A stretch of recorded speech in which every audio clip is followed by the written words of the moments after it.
আসসালামু আলাইকুম। এখনকার বিশ্ব সংবাদে আপনাদের সবাইকে স্বাগত জানাচ্ছি। চলুন প্রথমে চলে যাচ্ছি সংবাদ শিরোনামে। আন্তর্জাতিক চাপেও অনড় বাংলাদেশ, ভাষান্তরের উদ্দেশ্যে রওনা রোহিঙ্গাদের দ্বিতীয় দল। আইন মেনে ইরানের সঙ্গে প্রতিরক্ষা সহযোগিতা করছে রাশিয়া, বললেন ল্যাভরভ। ইসরায়েলের সঙ্গে সম্পর্ক সৌদি আরবের নিরাপত্তাহীনতা বাড়াবে, বললেন ইরান। কোনো রকমের বৈষম্য ছাড়াই সোলাইমানির হত্যাকারীদের বিচার হবে, বললেন ইরান। জার্মানির কর্মকর্তাদের কালো তালিকাভুক্ত করল রাশিয়া।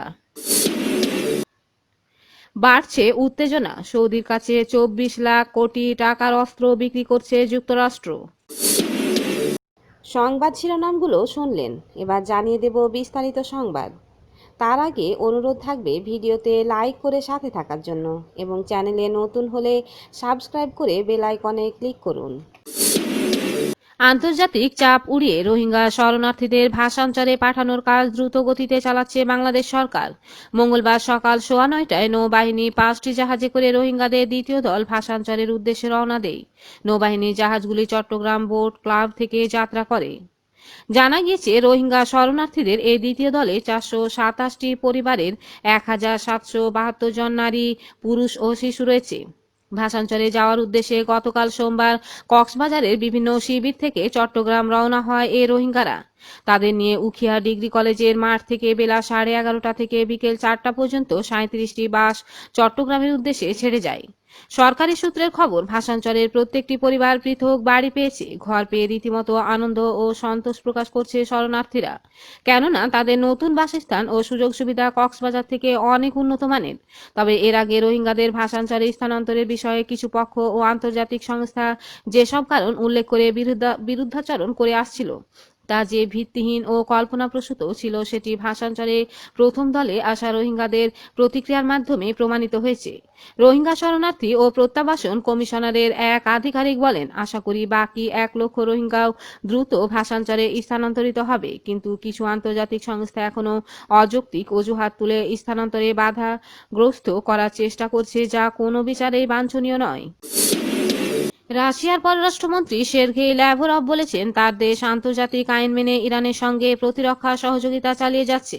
তিনি মঙ্গলবার মস্কোয় বার্তা সংস্থা স্পুতনিককে দেয়া এক সাক্ষাৎকারে রাশিয়ার এ অবস্থান স্পষ্ট করেন। ল্যাভরভ বলেন, ইরানের যেমন প্রতিরক্ষা স্বার্থ নিশ্চিত করার অধিকার রয়েছে, তেমনি রাশিয়াও তেহরানের সঙ্গে প্রতিরক্ষা সহযোগিতার ক্ষেত্রে সম্পূর্ণভাবে আন্তর্জাতিক আইন মেনে চলছে এবং আঞ্চলিক নিরাপত্তা ও স্থিতিশীলতাকে সর্বোচ্চ অগ্রাধিকার দিচ্ছে। রাশিয়ার পররাষ্ট্রমন্ত্রী বলেন, ইরানের উপর থেকে জাতিসংঘ নিরাপত্তা পরিষদের অস্ত্র নিষেধাজ্ঞা উঠে যাওয়ার কারণে তেহরানের সঙ্গে মস্কোর সমরাস্ত্র বিষয়ক সহযোগিতার ক্ষেত্রে আর কোনো আইনগত বাধা নেই। 2015 সালে 6 বিশ্ব শক্তির সঙ্গে ইরানের স্বাক্ষরিত পরমাণু সমঝোতা অনুযায়ী গত 18 অক্টোবর তেহরানের উপর আরোপিত অস্ত্র নিষেধাজ্ঞা স্বয়ংক্রিয়ভাবে প্রত্যাহার করা হয়ে গেছে। এর ফলে ইরানের পক্ষে যে কোনো দেশের কাছ থেকে প্রচলিত সমরাস্ত্র আমদানি বা যে কোনো দেশের কাছে রপ্তানি করার পথ সুগম হয়েছে। ইরান বলছে, সৌদি আরব ইহুদিবাদী ইসরায়েলের সঙ্গে সম্পর্ক স্বাভাবিক করলেও তা রিয়াদের জন্য নিরাপত্তাহীনতা ছাড়া আর কিছু বয়ে আনবে না। ইরানের সংসদ স্পিকারের আন্তর্জাতিক সম্পর্ক বিষয়ক বিশেষ সহকারী ও সাবেক উপ পররাষ্ট্রমন্ত্রী হোসেন আমির আবদুল্লাহিয়ান এ সতর্কবাণী উচ্চারণ করেছেন। তিনি গতবার লেবাননের আল মায়াদিন টিভি চ্যানেলকে দেয়া সাক্ষাৎকারে আরও বলেন, আমেরিকা ও ইহুদিবাদী ইসরায়েলে তাবেদারি করে সৌদি আরব নিজের নিরাপত্তাহীনতায় কেবল বাড়িয়ে যাচ্ছে। ইয়েমেনের বিরুদ্ধে সৌদি আগ্রাসনকে তিনি ওয়াশিংটন ও তেল আবিবের একটি প্রকল্প বলে উল্লেখ করেন, যা ক্রীড়নক হিসেবে বাস্তবায়ন করে দিচ্ছে সৌদি আরব। কিছু আরব দেশ আপোষ প্রক্রিয়ার মাধ্যমে ইহুদিবাদী ইসরায়েলের সঙ্গে সম্পর্ক স্থাপনের জন্য যে প্রতিযোগিতায় নেমেছে, তাতে দুঃখ প্রকাশ করেন আমির আবদুল্লাহিয়ান। তিনি বলেন, যে আপোষ প্রক্রিয়া মুসলিম দেশগুলোর পরস্পরের শত্রুতে পরিণত হয়, তা অবশ্যই বর্জনীয়। গত কয়েক মাসে বাহরাইন, সংযুক্ত আরব আমিরাত, সুদান ও মরক্কো ইহুদিবাদী ইসরায়েলের সঙ্গে স্বাভাবিক সম্পর্ক স্থাপন করেছে। সৌদি আরবের সবুজ সংকেত নিয়ে এসব দেশ তেল আবিবকে স্বীকৃতি দিয়েছে বলে মনে করছেন বিশ্লেষকরা। ইসলামী প্রজাতন্ত্র ইরানের বিচার বিভাগের প্রধান শাহেদ ইব্রাহিম রাইসি বলেছেন, কুদস ফোর্সের সাবেক commander lieutenant general Kasem Soleimani হত্যাকাণ্ডের সঙ্গে জড়িতদের শাস্তি প্রদানের ক্ষেত্রে কোনো রকমের বৈষম্য করা হবে না। তিনি বলেছেন, জেনারেল সোলাইমানিকে হত্যার ব্যাপারে যারা নির্দেশ দিয়েছেন এবং যারা সন্ত্রাসী কায়দায় হত্যাকাণ্ড বাস্তবায়ন করেছে তাদের কাউকে বিচারের ক্ষেত্রে বৈষম্য ও ব্যতিক্রম করা হবে না। গতকাল ইরাকের সুপ্রিম জুডিশিয়াল কাউন্সিলের সভাপতি ফাইক জিলানের সঙ্গে টেলিফোনে আলাপে ইব্রাহিম রাইসি এসব কথা বলেন। গত বছরের ৩ জানুয়ারি বাগদাদের আন্তর্জাতিক বিমানবন্দরের কাছে ইরানের ইসলামী বিপ্লবী গার্ড বাহিনী বা আইআরজিসির কুদস ফোর্সের সাবেক কমান্ডার লেফটেন্যান্ট জেনারেল কাসেম সোলাইমানিকে ড্রোন থেকে ক্ষেপণাস্ত্র হামলা চালিয়ে হত্যা করে।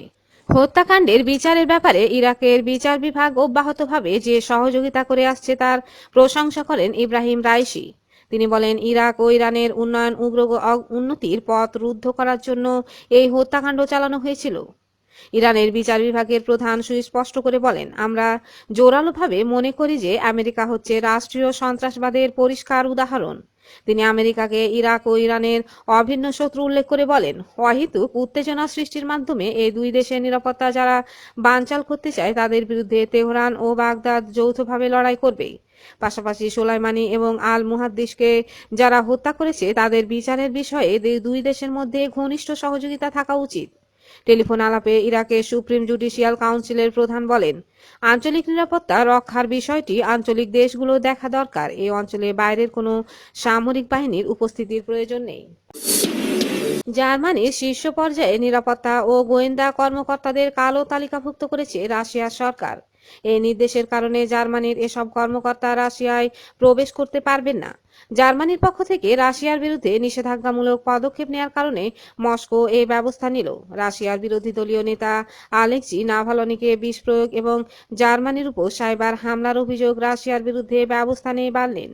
গতকাল এক বিবৃতিতে রাশিয়ার পররাষ্ট্র মন্ত্রণালয় বলেছে, মস্কো এ ধরনের জবাব দেওয়ার অধিকার রাখে এবং জার্মানি যদি ভবিষ্যতে নিষেধাজ্ঞা আরোপের মতো পদক্ষেপ অব্যাহত রাখে তাহলে রাশিয়াও পাল্টা ব্যবস্থা নেবে। বিবৃতিতে বলা হয়েছে, জার্মানির ধ্বংসাত্মক কার্যকলাপের কারণে রাশিয়া জার্মান নাগরিকদের কালো তালিকাভুক্ত করতে বাধ্য হয়েছে এবং রাশিয়ার অভ্যন্তরে প্রবেশে নিষেধাজ্ঞা আরোপ করেছে। জার্মানির যেসব কর্মকর্তাকে কালো তালিকাভুক্ত করা হয়েছে তারা দেশটির প্রতিরক্ষা মন্ত্রণালয়ের অংশ বলে উল্লেখ করা হয়েছে রুশ পররাষ্ট্র মন্ত্রণালয়ের বিবৃতিতে। জার্মানি জাতীয় সংসদে ২০১৫ সালে মস্কো সাইবার হামলা চালিয়েছে বলে অভিযোগ এনে বার্লিন সম্প্রতি রাশিয়ার উপর নিষেধাজ্ঞা আরোপ করেছে।